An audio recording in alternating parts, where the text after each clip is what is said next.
D'abord, je voudrais remercier les organisateurs de l'association Africa Monde, son président, M. Touré, pour une initiative que je juge salutaire et qui me semble,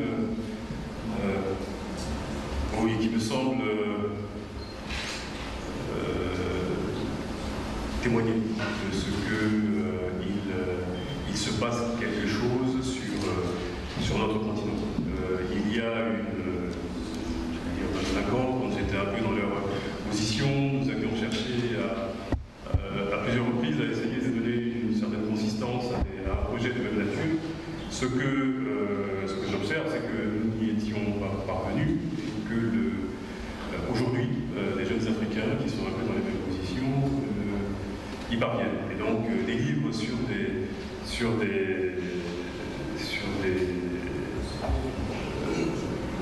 objectifs sur lesquels nous n'avons pas pu faire. C'est un progrès, ce progrès, j'entends le saluer. L'Afrique connaît un épisode de croissance ininterrompue depuis la fin des années 80. Y a-t-il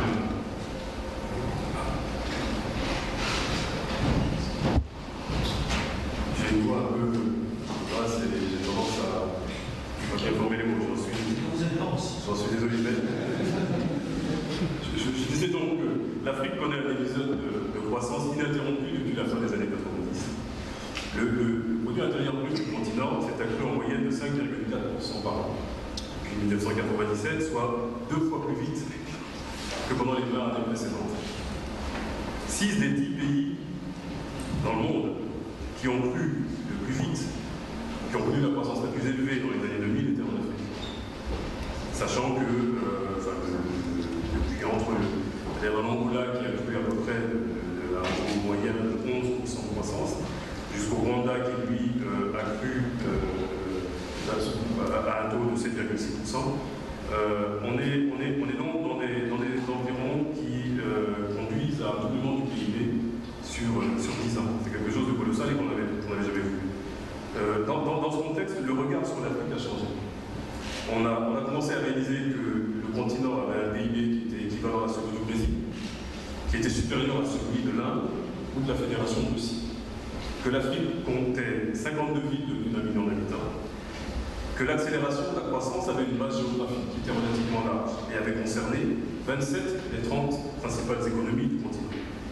On a réalisé que la région attire des flux de capitaux privés qui sont tout à fait importants, d'environ 50 milliards de dollars par an, soit 5 fois plus que durant les années 90, et que ces flux de capitaux privés dépassent les flux d'aide extérieure.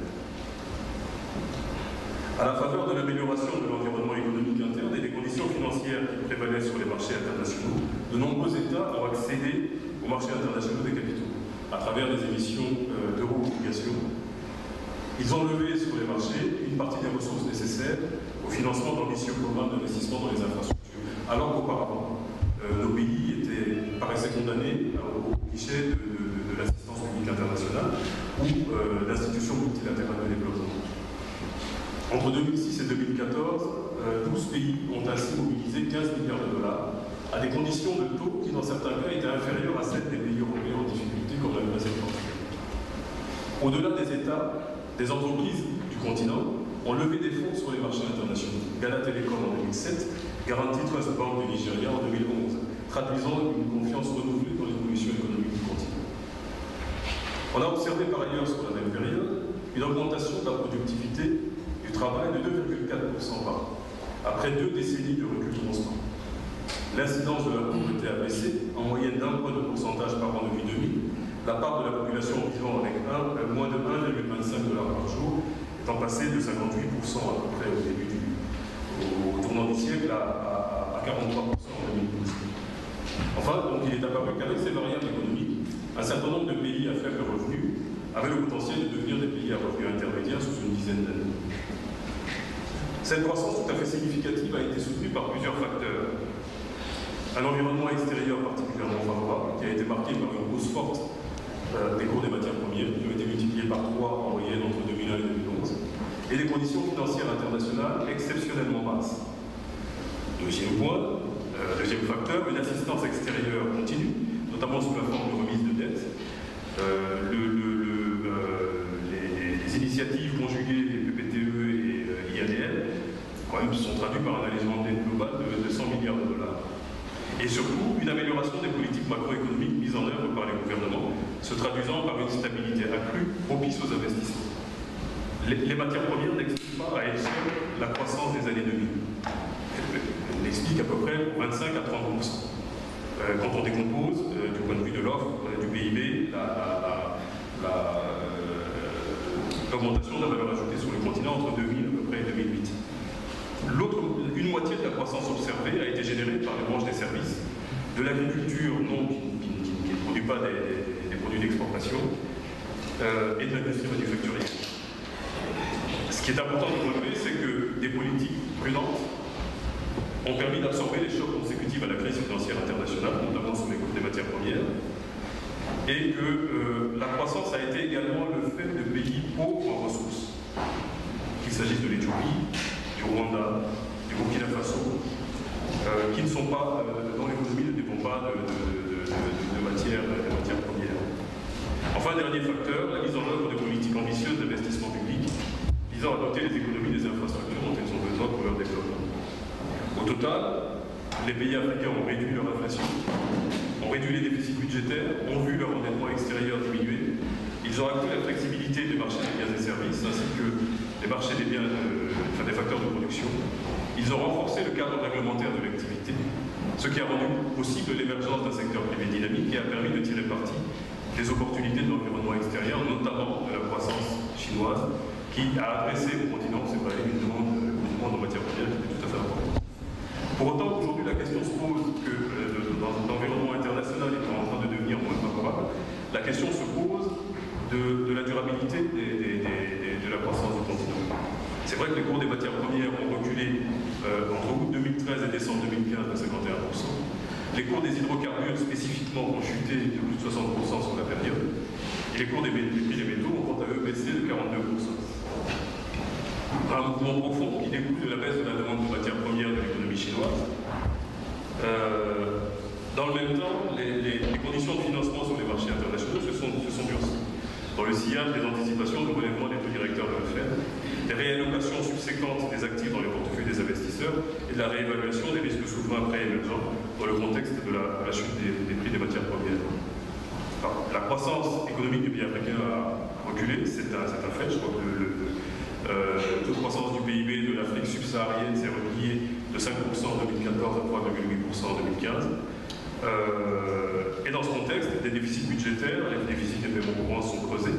On est passé à des moyennes de 5% pour les déficits budgétaires, de 5,7% pour les déficits extérieurs courants. Et corrélativement, les monnaies des pays dont les économies sont fortement dépendantes des matières premières qui ont le plus baissé se sont fortement dépréciées. Entre, on va dire, 25% pour la monnaie de l'Angola, Kwanza angolais, de Naira nigérian, et 40% pour la monnaie de la Zambie. De fait, si vous avez des déficits, il faut les couvrir, il faut les financer, et le financement de ces déficits a été rendu plus difficile par la dégradation des conditions financières sur les marchés internationaux. On l'a observé sur les récentes émissions obligataires qui ont été marquées par un resserrement sensible des conditions auxquelles elles ont été effectuées. La Zambie, par exemple, qui a vu ces conditions financières qui lui étaient faites se dégrader de 400 points de base, donc jusqu'à plus de 9%. Le Ghana qui vient d'émettre des eurobonds pour $1 milliard à 10,75%. C'est clair que si vous avez une croissance en vert et des taux sur la dette qui atteignent ces niveaux, même si vous êtes à 5% de croissance, la question se pose de la soutenabilité la question de la soutenabilité de la dette peut être amenée à se poser, notamment pour les pays dans lesquels les investissements qui ont été financés n'auraient pas la rentabilité espérée. Et c'est vrai que pour des pays comme le Ghana, pour des pays comme le Malawi, qui ont des dettes publiques sur PIB qui sont maintenant de 73 et 63%, la question pourrait être amenée à se poser.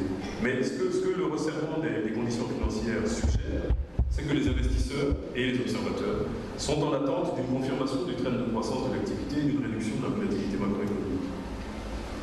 Dans ce contexte, les cours des matières premières étant appelés à rester bas sur un s'étant considérablement rétrécie, l'attention s'est reportée sur les données fondamentales qui sous-tendent l'activité pour en évaluer les variations qualitatives.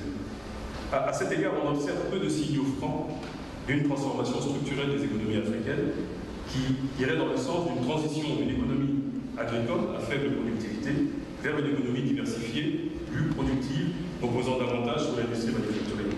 Dans nombre de pays, la distribution sectorielle du PIB et des exportations n'a guère évolué.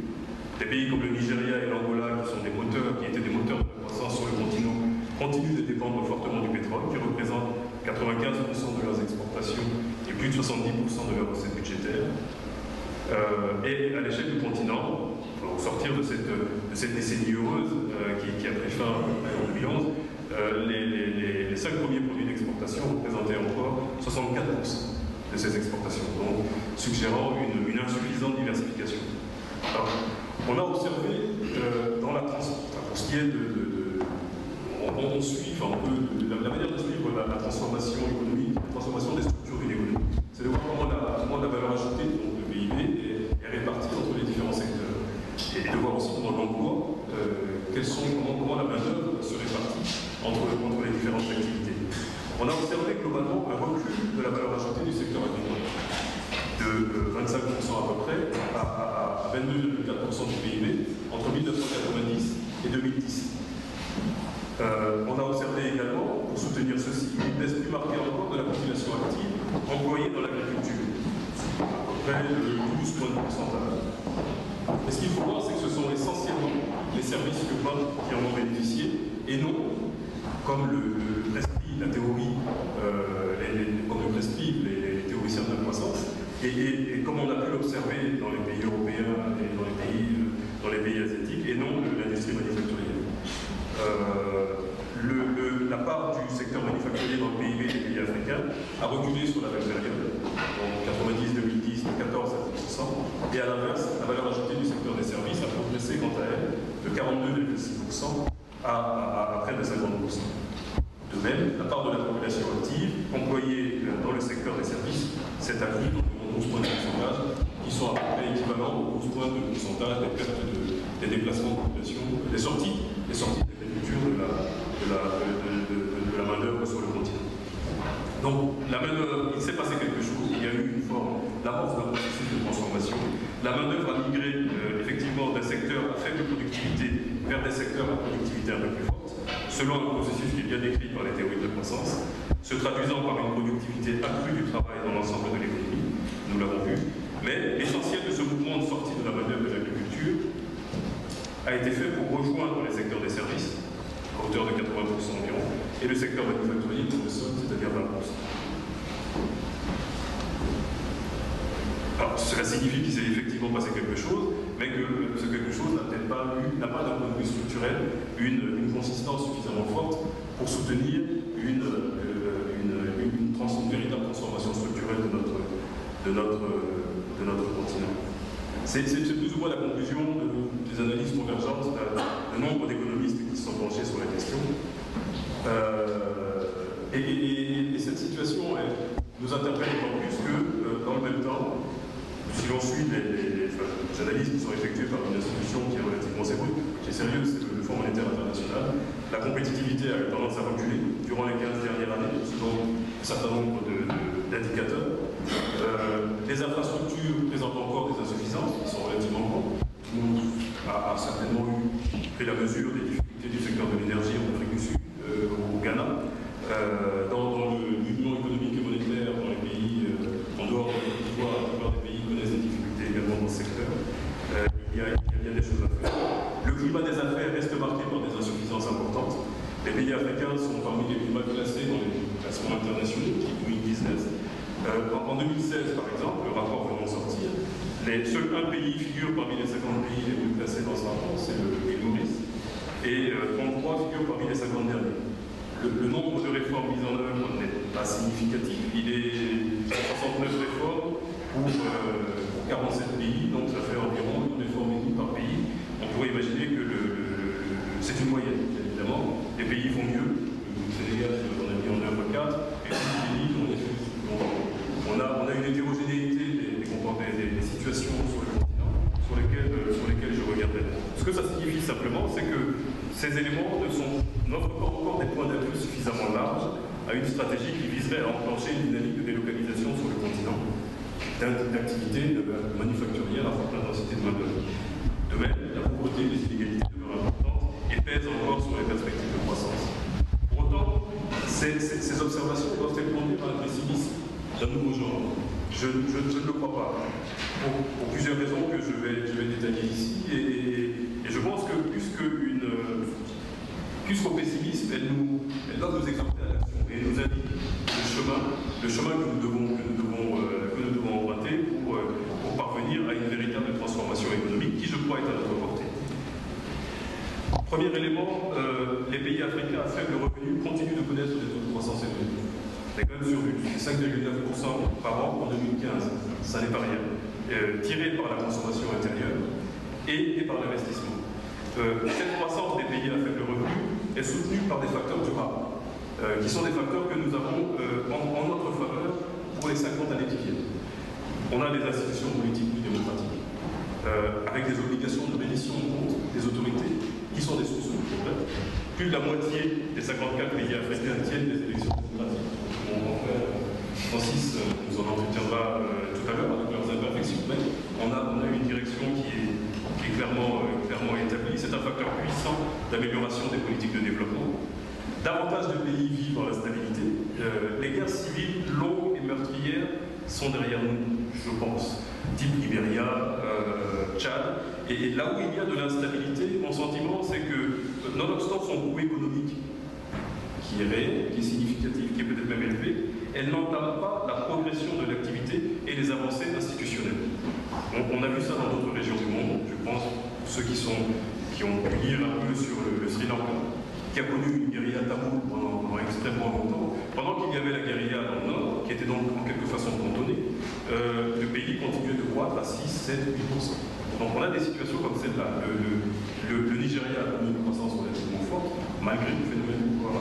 Combien de temps ça va durer? Ça reste une interrogation, mais il y a quand même une capacité dans un certain nombre de régions à contenir les sources d'instabilité, ou en tout cas à faire en sorte qu'elles n'emportent pas la progression de l'ensemble de l'économie. On a assisté à l'affirmation progressive d'une classe moyenne urbaine qui donne une consistance inédite à une demande intérieure qui était auparavant exsangue. Sa concentration dans des villes de plus en plus peuplées, je crois que c'est 40% aujourd'hui de la population est dans les villes, permettant aux entreprises de bénéficier d'économies d'échelle importantes. Et en 2020, je crois qu'il y a une étude du cabinet McKinsey qui indique que ce sont plus de 50% des ménages qui disposeront d'un revenu discrétionnaire, c'est-à-dire après satisfaction de leurs besoins fondamentaux pour la consommation. La montée des classes moyennes ne renvoie pas simplement à une dynamique de consommation. Elle signifie que des segments de plus en plus étendus de la société sont travaillés par les forces nouvelles. Il devient rentable de se projeter dans l'avenir, non pas sur le mode de la répétition ou de la conservation de soi, mais de l'investissement. Ce qui signifie notamment un autre rapport à l'éducation et à l'investissement productif.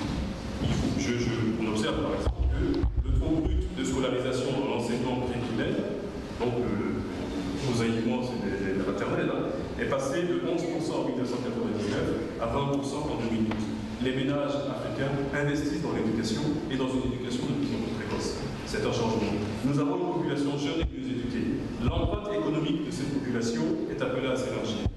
L'Afrique disposera, à l'horizon 2050, selon toutes les projections qui sont faites, et avec l'inertie des variables démographiques, de la population active la plus importante, 1,22 milliard. Soit une population qui sera une population active, qui sera supérieure à celle de l'Inde, qui sera à peu près à 1,14 milliard, et à celle de la Chine à 790 millions. Il y a une vraie, comme je disais tout à l'heure que les pays à faible revenu croissent, et d'une croissance qui est tirée par la consommation intérieure. C'est l'accroissement des variables démographiques. Ça, c'est là pour durer. C'est là pour durer. La baisse conjuguée des taux de fécondité et de mortalité infantile se traduira par une diminution du ratio de dépendance. Donc le nombre Monsieur le Premier ministre, on a dépassé un peu de temps. C'est très intéressant. Oui, non, si vous pouvez conclure. Tout à fait. Donc on est susceptible de récolter un dividende démographique de cette situation. Je pense que tous ceux qui lisent un peu sur cette affaire-là le perçoivent. Alors, C'est sûr que dans le débat qui va suivre, on va pouvoir en parler. Les axes les politiques à mettre en œuvre pour parvenir à asseoir un véritable décollage. C'est maintenir la stabilité macroéconomique, je crois que c'est une exigence. Poursuivre sur la voie de la mise en œuvre d'infrastructures de qualité. Développer le capital humain. Je pense que tout le monde comprend bien que cette jeunesse, pour qu'elle ne devienne pas un facteur négatif, pour qu'elle ne devienne pas un facteur d'instabilité, il faut l'éduquer. Il faut l'éduquer de façon à ce qu'elle soit disponible pour des emplois de qualité. Il faut améliorer drastiquement le climat des affaires, diversifier la base productive. Un certain nombre de pays sont en train de s'y atteler, l'Éthiopie, le Kenya, la Tanzanie, l'Afrique du Sud, intégrer les chaînes de valeur mondiales, construire des chaînes de valeur régionales autour de pilotes. On l'observe au Kenya, on l'observe autour de l'Afrique du Sud, on pourrait l'observer demain autour de la Côte d'Ivoire, et donc promouvoir cette industrialisation, et enfin réduire les inégalités sociales qui sur notre continent sont tout à fait importantes. Ce sont des questions sur lesquelles je reviendrai dans le cadre des discussions.